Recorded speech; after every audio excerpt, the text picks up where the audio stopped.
మాట్లాడని మాట్లాడుతున్నా. ఓ మీరా? మీ అబ్బాయి జాతకం ఇప్పుడే సరి చేస్తున్నా. మీరేం టెన్షన్ పడకండి. మీ అబ్బాయి పెళ్ళికి మంచి ముహూర్తం పెట్టే బాధ్యత నాది. నన్ను నమ్మండి. ఉంటాను. ఎవరు మావయ్య ఫోన్లో ముహూర్తం పెడతానంటున్నారు? అదేనమ్మా, కొత్త కేసు ఒకటి వచ్చింది. టేకప్ చేసే ముందు మంచి ముహూర్తం చూద్దామని. కొత్త కేసు ఏంటి మావయ్య? ముందు నువ్వు కూర్చోమ్మా, అసలే ఎండను పడొచ్చావు. ఇంకేంటమ్మా కబుర్లు? ఇప్పుడు మళ్ళీ కొత్త కేసు దేనికి? ఉన్న కేసుకే బెయిల్ అప్లై చేయట్లేదు నువ్వు. చూడమ్మా, బెయిల్ తీసుకోవటం నాకు చేతకా కాదు. నా ఫస్ట్ కేసులో డైరెక్ట్గా వాళ్ళు కేసు గెలిచాక బయటికి రావాలి. అంతేగాని బెయిల్ తీసుకుని బయటకు వస్తే నాకు అవమానం. నన్ను నేను తగ్గించుకున్నట్టు అవుద్ది. ఇది నా సెంటిమెంట్ అమ్మా. నేను ఫిక్స్ అయ్యా, నువ్వు కూడా ఫిక్స్ అయిపో. అంతే. అంతేనా? అంతే. Sir, snacks time. ఈసారి ఏ గుళ్ళోదిరా? గుళ్ళోది కాదు, మా ఇంటానికి కైప్సాం భజన జరుగుతుంటే 2 దండాలు పెట్టి 4 కప్పులు తెచ్చేసా. బయటికి వెళ్ళరా. చాలా బాగుంటాయి సామే. ఎల్లో ఏందో ఈయన ప్రసాద్ తినే ప్రాప్తే లేదు. ఇది కూడా మనకే. ఏమ్మా, ప్రసాదం ఏమైనా తింటావా? అసలు నువ్వు ఎందుకు వచ్చావమ్మా? ఏం లేదు మావయ్య, మీరు ఇచ్చిన ఎవిడెన్స్ ఫైల్ ని స్టడీ చేశాను.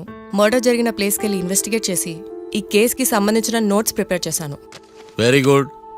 ఒక్కసారి నువ్వు ఈ ఫైల్స్ చెక్ చేస్తే ఈ కేసుకి హెల్ప్ అవుతుందేమో మావయ్య. అది అక్కడ పెట్టేళ్ళమ్మా, నేను తర్వాత చూస్తా కదా. ప్లీజ్ మావయ్య, చూడండి ఒకసారి. అలాగేనమ్మా, అక్కడ పెట్టు. నువ్వు బయలుదేరు. రే, పాపకు ఒక ఆటో చెప్పు. ముందు ఈ జాతకం సంగతి చూడాలి. యువర్ ఆనర్, ఈ కేసు ఇన్వెస్టిగేషన్ సంబంధించిన పేపర్స్, ఫోటోస్, ఎవిడెన్స్ కాపీస్ ని కోర్టు వారికి సబ్మిట్ చేస్తున్నాను.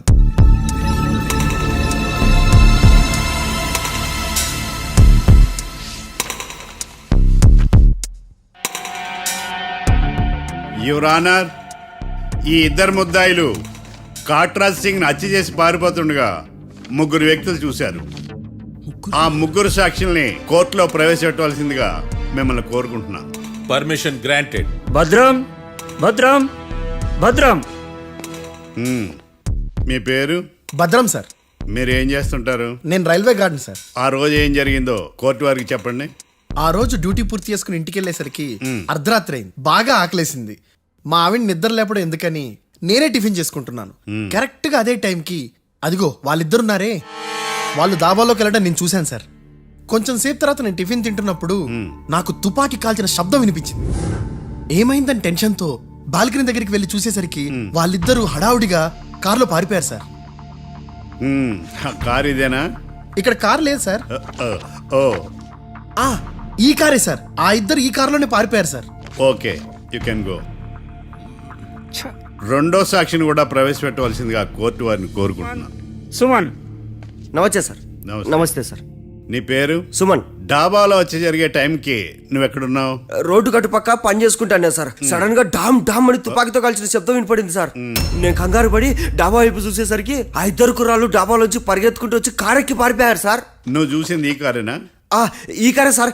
సేమ్ జిరాక్స్ ఈ కారే sir. Okay, you can go. అమ్మా, ఆ రోజు డాబాలో హత్య చేసి పారిపోయిన వాళ్ళు ఈ కోర్టులో ఉన్నారా? ఉన్నారు. వాళ్ళని గుర్తుపడతారా?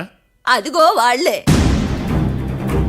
యువర్ ఆనర్, ఈ 3 చెప్పిన సాక్ష్యాధారాల ప్రకారం వీళ్ళు నేరం చేశారని రుజువైంది. అత్యంత దారుణంగా ఓ వ్యక్తిని కాల్చి చంపినందుకు కళ్యాణ్ని, అతనికి సహకరించినందుకు రాకీని కఠినంగా శిక్షించవలసిందిగా కోర్టు వారిని కోరుకుంటున్నాను. That's all your honour. Mister defence lawyer, mister Marthandam,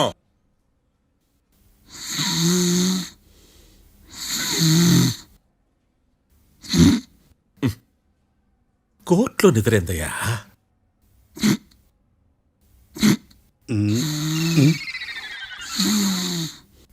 ఇతను లాయర్గా ఎందుకు పెట్టుకున్నారయ్యా? మార్తాండం గారు. మిస్టర్ మార్తాండం, చర్చి గారు వాదించమంటున్నారు. కేసు విచారించండి. సార్, ఆ ఏకాంతం చెప్పిందంతా సొల్లండి. వాడి మాటలు నమ్మకండి. That's all your honour. దీన్ని తీవ్రంగా ఖండిస్తున్నా యువర్ ఆనర్. ఇతను సొల్లు గిల్లు అని అన్పార్లమెంటరీ లాంగ్వేజ్ వాడుతున్నాడు. లా చదివాడా, ఎల్కేజీ చదివాడా? నేను కూడా తీవ్రంగా ఖండిస్తా ఉండాలి. లేవయ్యా, మీరు కూర్చోండి. సొల్లు అనే మాటను కోర్టు రికార్డుల నుంచి తొలగిస్తున్నాను. మిస్టర్ మార్తాండం. Yes sir. లేచి నిలబడవయ్యా. నువ్వు ఇంకొకసారి కోర్టులో సొల్లు మాటలు మాట్లాడావంటే నీకు నాన్ బెయిలబుల్ వారెంట్ ఇష్యూ చేస్తాను. Sorry sir. సాక్షులు ఇచ్చిన స్టేట్మెంట్స్ ప్రకారం నీకేమైనా డౌట్స్ ఉంటే నువ్వు వాళ్ళని విచారించవచ్చు. అబ్బే వాళ్ళతో నాకు పెద్ద పరిచయం లేదండి. కానీ ఒక డౌట్ ఉంది. ఏందద్యా? వాళ్ళు నిజమైన సాక్షులా దొంగ సాక్షులని? దొంగ సాక్షులా? ఆ, అసలు ఆ డౌట్ నీకెందుకు వచ్చింది? అదే సార్, ఆ ఏకాంతం వాళ్ళని విచారిస్తున్నప్పుడు వాళ్ళు బట్టి పట్టి మరీ చెప్తున్నారండి. బట్టి బట్టి చెప్పడం ఏంట్రా? వాళ్ళు బట్టి పట్టినట్టు నీకెలా అర్థమైంది? ఎందుకంటే నేను కూడా బట్టి పట్టి చెప్తాను కాబట్టి. ఆహా, ఇది నిజం సార్. నీ ఎర్రి ఇంకా తగ్గలేదురా.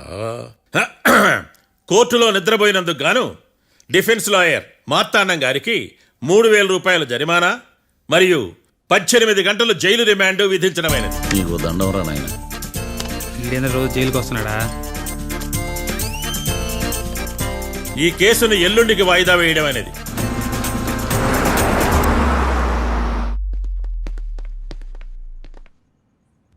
హాయ్.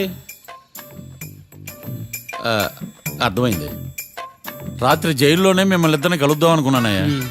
కేసు గురించి బాగా స్టడీ చేయటం వలన హాయిగా నిద్ర పట్టేసింది. అందుకే కలవలేకపోయాను. కలిసి ఉండాల్సింది. కస్తీరా కప్పెట్టేసేవాళ్ళం. ఈ కేసులో సాక్ష్యాలు చాలా బలంగా ఉన్నాయ్యా. అవతల ఏకాంతం గాడు వాడి తెలివితేటలతో సాక్షులందరినీ హిప్నటైజ్ చేశాడు. అందువల్ల అందరూ ఒకే పాట పాడుతున్నారు. నేను కూడా అతి తెలివితో ఆలోచించి ఒక నిర్ణయానికి వచ్చాను. మనం సాక్షులను మార్చేద్దాం. మార్చాల్సిన సాక్షుల్ని కాదు, లాయర్ని. What puppies you are talking? Sir మేము లాయర్ని మార్చాలనుకుంటున్నాం సార్. నువ్వు ఉండు. ఒరే, దొంగ నోట్లు మార్చినట్టు లాయర్లు మార్చడం ఏంట్రా?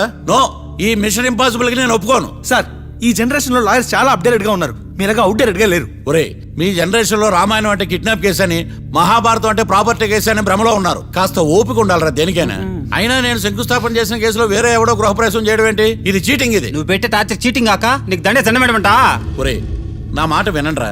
ఆ సాక్షులు నేను విచారిస్తాను. నాకు ఒక అవకాశం ఇవ్వండి. జైల్లో ఏం చేస్తున్నారా ఇంత ముందుగా ఉన్నారు? ఒరే, నాకు ఒక అవకాశం ఇవ్వండి. మీ తరపు నేను వాదిస్తాను. డోడ్ పోయేదే ఉంది, మహా అంటే ఇంకో వాయిదా. నువ్వు రేయ్, ఈ కేసులోంచి నువ్వు బయటపడ్డా వేరే చీటింగ్ కేసులో నేను లోపల దోస్తా. ఎప్పుడు అలా చెప్పు, ఇద్దరం కలిసి వెళ్దాం. మావయ్య నువ్వు ఉండమ్మా. అన్ప్రొఫెషనల్ ఖైదీస్ అని వీళ్ళంతా చూస్తా. నువ్వురా. మావయ్య, కళ్యాణ్ ఆ డెసిషన్ తీసుకోవడంలో తప్పులేదురా. కానీ కొత్త లాయర్ అంటే కేసు మళ్ళీ మొదటికొస్తుంది. నువ్వు ఇంకేం చెప్పద్దు. ఇంతవరకు కోర్టులో జరిగిన అవమానం చాలు. ఈ మావయ్య విషయంలో నేను తీసుకున్న రిస్క్ చాలు. వదిలే. అలా మాట్లాడుకు ప్లీజ్. మావయ్య కోసం కాకపోయినా నా కోసం ఒప్పుకోరా ప్లీజ్ రా, ప్లీజ్. ఈ ఒక్కసారికి నా మాట వినరా. నీ ఇష్టం తీసుకోపో.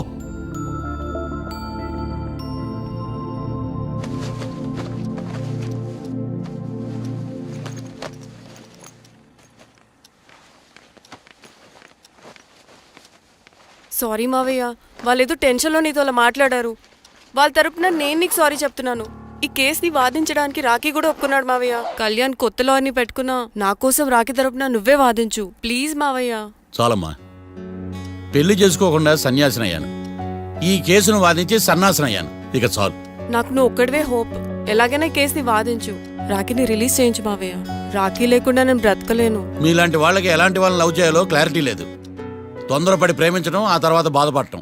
ఇప్పటికైనా చెప్తున్నాను, ఆ రాఖీ గారిని ప్రేమించి నీ జీవితాన్ని సర్వనాశనం చేసుకోకు. వాడి లవ్కి బ్రేకప్ చెప్పి నువ్వు కూడా నాతో పాటు వచ్చేసాయి. వాడి పాపను వాడే పోతాడు. నెవర్. రాఖీకి దూరంగా బ్రతకడం నా వల్ల కాదు మావయ్య. శతకోటి ఫెయిల్యూర్ లవ్ స్టోరీలో నీదొక బోడీ లవ్ స్టోరీ. నువ్వు ఆఫ్టర్ ఆల్ వాడి లవర్వి. నువ్వేదో వాడికి భార్యలాగా, వాడేదో నీ మొగుడులాగా ఓ ఫీల్ అయిపోతావేంటి? అవును, వాడు నా మొగుడే, నేను అతని భార్యని. అమ్మా, నువ్వు వాడి భార్యవా? ప్రేమిస్తే ప్రాబ్లమ్స్ రావడం కన్ఫర్మా? మనం ఎప్పటికీ విడిపోం. మనం ఎప్పుడు విడిపోకూడదంటే ఏం చేయాలి? దానికి ఒక్కటే మార్గం ఉంది. మనిద్దరం ఒక్కటవడం.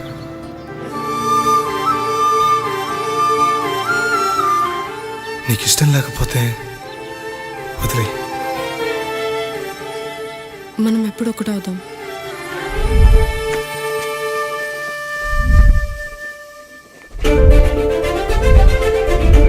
పెళ్ళి అయిపోయిందిగా, ఇంకా మనల్ని ఎవరూ విడదలేరు. నిజంగా ఇక్కడ జరిగిందంతా నాకు కలలా ఉంది. పోనీ రెండోసారి పెళ్లి చేసుకుందామా? రెండోసారి ఫ్యామిలీ మెంబర్స్ని ఒప్పించి చేసుకుందాం. ఓ, అదొకటి ఉంది కదా. ఇలా పెళ్లి చేసుకుంటామని ఎప్పుడు అనుకోలేదు. అమ్మయ్యా, ఓ పని అయిపోయింది. నెక్స్ట్ ప్లాన్ ఏంటి? ఏంటి అప్పుడే మర్చిపోయావా? ప్లాన్ ప్రకారం నువ్వు రేపు మా ఇంటికి వచ్చి మా నాన్నతో మన లవ్ విషయం మాట్లాడు. ఓయ్, రేపు నా వల్ల కాదు. బ్యాంక్ పని మీద కొవ్వూరు వెళ్తున్నాను. ఖచ్చితంగా వెళ్ళాలా?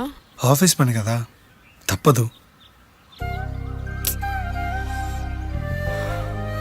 తొందరగా వస్తావు కదా? హే, 2 డేస్లో నీ ముందు ఉంటాను. I promise.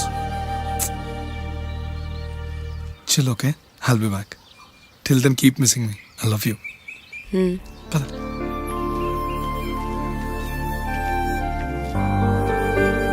అలా ఆఫీస్ పని మీద వెళ్ళిన రాకి ఈ కేసులో ఎరుకున్నాడు మావయ్య. ఇంట్లో వాళ్ళకి తెలియకుండా ఎంత పనిచేసావమ్మా. సారీ మావయ్య, ఏం జరిగినా మేము విడిపోకూడదని అప్పుడు ఆ నిర్ణయం తీసుకున్నాం. కానీ పరిస్థితులు నిజంగా మమ్మల్ని దూరం చేశాయి. ఇంట్లో వాళ్ళకి చెప్పకుండా పెళ్లి చేసుకున్నందుకు నన్ను క్షమించు మావయ్య. నాన్నకు మా పెళ్లి విషయం చెప్పొద్దు మావయ్య, ప్లీజ్. చూడమ్మా, మీ జనరేషన్లో మీరు తీసుకునే నిర్ణయాలు మీరు మాత్రమే బాగుండాలని కోరుకుంటారు, కానీ కుటుంబం అంతా కలిసి ఉండాలని కోరుకోరు. ఈ జనరేషన్తో పాటు మనం కూడా మారాలి, నేను దాన్ని కాదన్నాను. కానీ సాంప్రదాయాలు మారవు, వాటిని మనం మార్చలేవమ్మా. నువ్వు జీవితంలో సంతోషంగా ఉండాలన్నదే చనిపోయిన మీ అమ్మ కోరికమ్మా. మీ అమ్మకు తమ్ముడిగా నిన్ను సంతోషంగా ఉంచడమే నా బాధ్యత. నీ జీవితం బాగుండాలని ఈ కేసు నేను టేకప్ చేస్తాను. మీ ఇద్దరిని కలుపుతానమ్మా, ప్రామిస్.